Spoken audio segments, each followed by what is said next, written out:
All right, look, I know it's 2:16 a.m. in the Eastern time zone. I know I need to go to bed. I got myself in trouble in the past after doing videos after midnight due to sounding punch drunk, but after watching TCU Horned Frogs versus North Carolina Tar Heels, the most anticipated game all year, even though it's early in the season, the most overhyped game in college football in a while. Oh man, I gotta say something. I have to say something, man. I mean, my goodness. I'm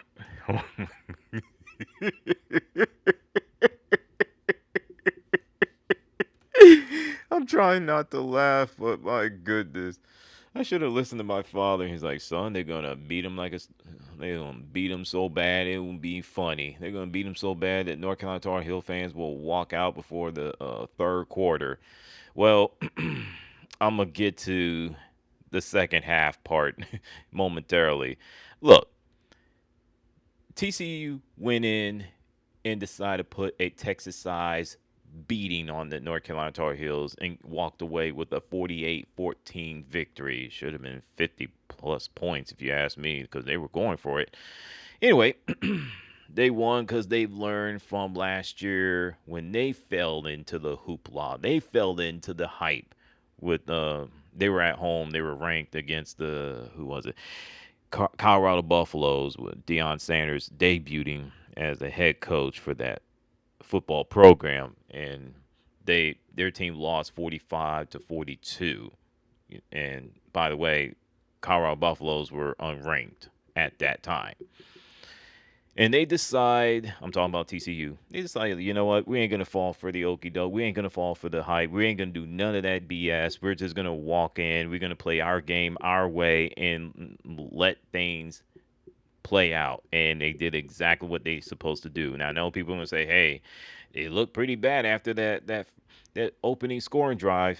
I mean, it did, but I was like, it's in the first quarter. Let's just pump the brakes for a moment. We'll see what happens the rest of the game. My father, like I said, I should have listened to him. He's like, don't worry. It's going to happen. The beating will happen. Just you wait. Just you wait. And yeah, ever since the opening drive for the North Carolina Tar Heels when they scored and they took that 7-0 lead, they couldn't do a single flipping thing, y'all. It was bad.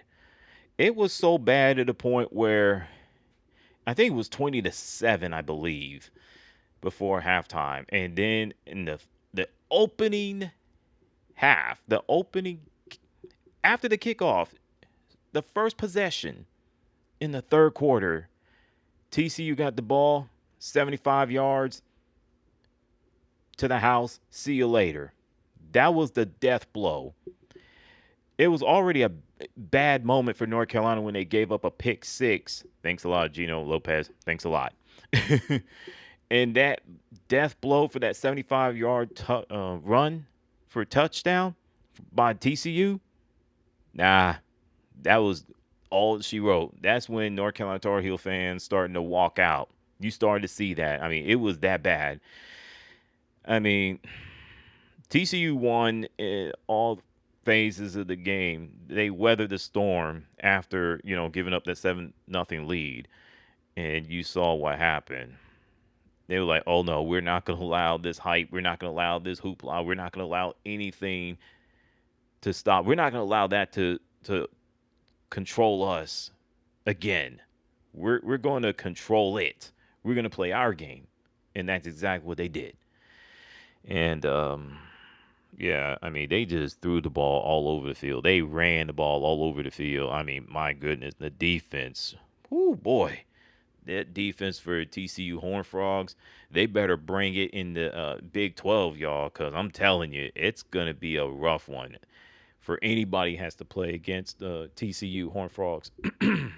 I know what you're thinking. It's North Carolina Tar Heels. They're rebuilding. What did you expect?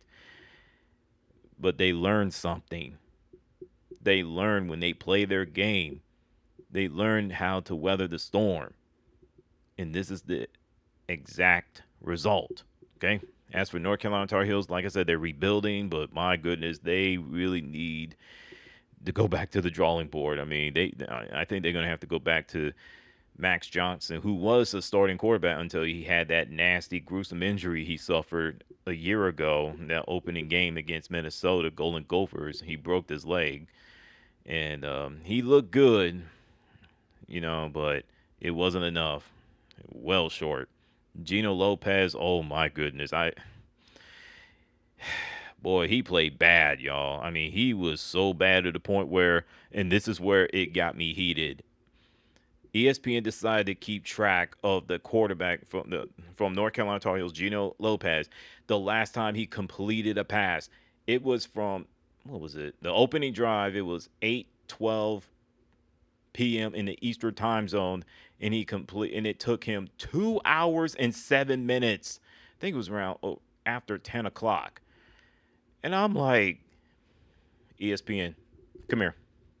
If I ever do an ESPN rant video, I'm coming after you for that bull jive. Almost said the other word. That is garbage. You don't do this with any other quarterback, but you want to do that to Gino Lopez. You know that's messed up, right? That was all the way messed up. Why did you have to do that? Why? Was you trying to be funny? Because it wasn't cool at all. The man was struggling. I get it. But this ain't it, Chief. Take your ass somewhere and sit down. Call the damn game.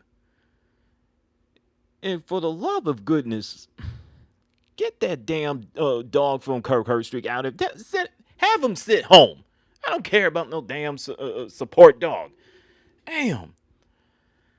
I mean, it was so bad that the blowout was so bad to the point where they had showing the dog was on the booth, playing with the clicker. I'm like, man, if you do not get this damn dog out of my face, it's a sport.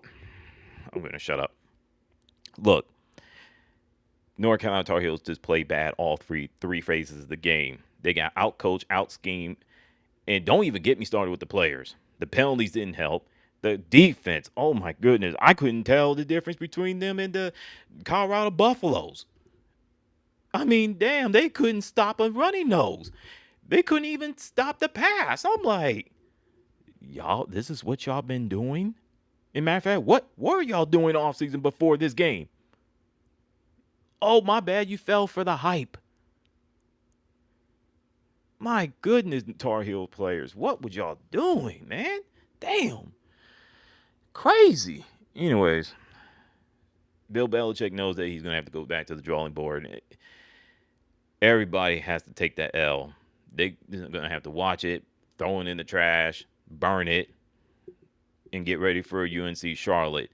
And I know they're not pushovers. I mean, I look at the schedule for North Carolina Tar Heels, and let me tell you, it is going to be a rough one. I can only see them winning maybe 4 or 5 games max. They ain't going to bowl game this year. I can tell you that right now. It's going to be a tough one. So, without further ado, throwing y'all a salute with your thoughts. Oh, yeah, before I get on out of here, let me say something about the Texas Longhorns and all this hoopla with the Arch Manning. If I hear one more person say anything about Arch Manning and Heisman Trophy participant or nominee in the same sentence after that putrid Star Wars clone trooper accuracy type of performance that I witnessed as a Texas Longhorn fan against the Ohio State Buckeyes, reigning, defending national champions last Saturday, I'm going to lose my mind. I'm going to start screaming. And with that, I'm out. ESPN, do better. I'm out. Going to bed. What's your thoughts on both of those games, including the North Carolina Tar Heels beat down by the hands of, you guessed it, TCU Horned Frogs?